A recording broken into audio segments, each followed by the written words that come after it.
列車を乗り降りされる際の携帯電話の使用は危険です。他のお客様のご迷惑にもなりますので、おやめくださいますようお願いいたします。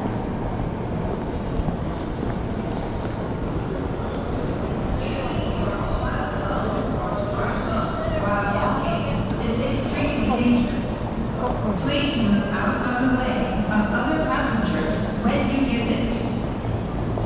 因为边行走边使用手机非常危险，请站到不影响他人通行的地方使用。 휴대전화를 걸으면서 사용하는 것은 매우 위험하오니 사용하실 때에는 멈춰서서 다른 승객의 통행에 방해되지 않는 장소에서 사용하시기 바랍니다.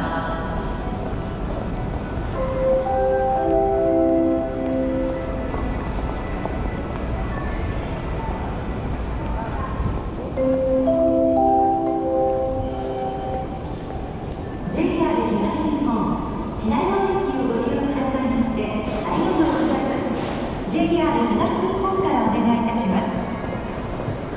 ただいま JR 東日本では警察を連携して駅の構内の警戒を強化しております。駅構内で不審物や中に入れございましたらご自宅の駅の内または出入り口にお伝えください。お客様のご協力をお願いいたします。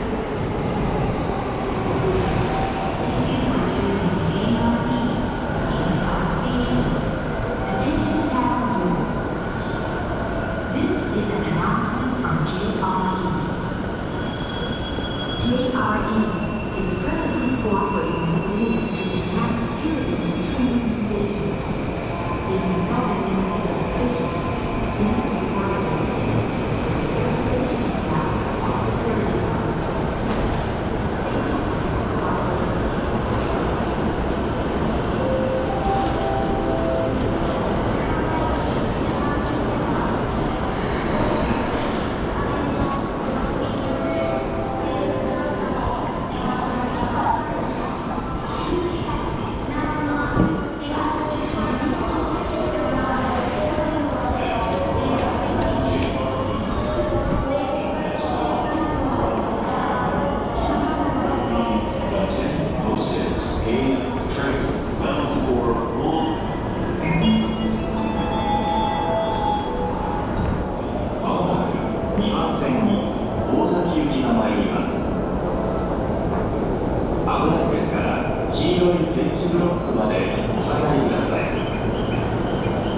Your attention please.